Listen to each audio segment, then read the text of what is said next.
تبارك الذي جعل في السماء بروجا وجعل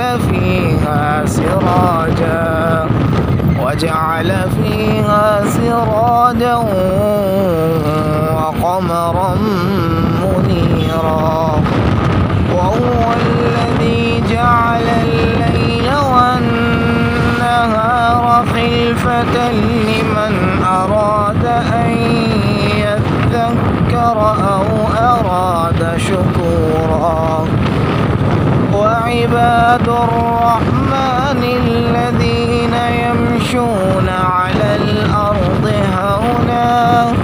وإذا خاطبهم الجاهلون قالوا سلاما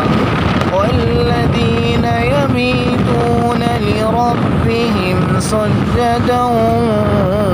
وقياما والذين يقولون ربنا اصرف عنا عذاب جهنم إن عذابها كان غراما إنها ساءت مستقرا ومقاما والذين إذا أنفقوا لم يسرفوا ولم يقتروا وكان بين ذلك قواما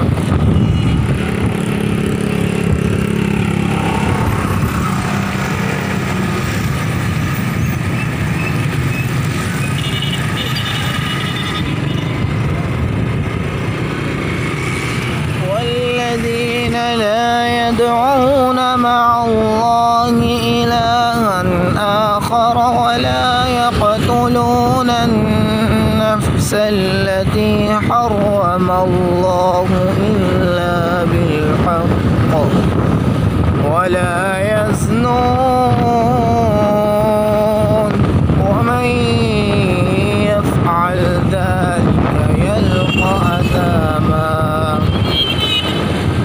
يضاعف له العذاب يوم القيامة ويخلد فيه مهانا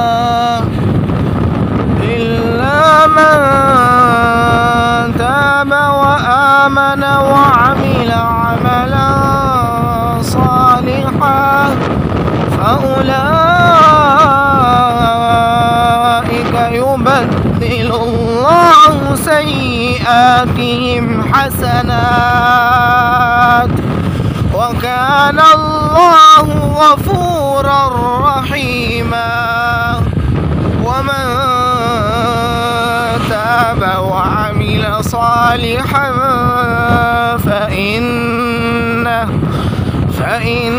فإنه يتوب إلى الله متابا والذين لا يشهدون الزور وإذا مروا باللغو مروا كراما والذين إذا ذكروا بآيات ربهم لم يخروا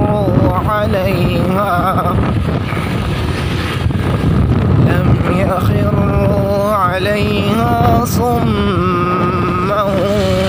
وعميانا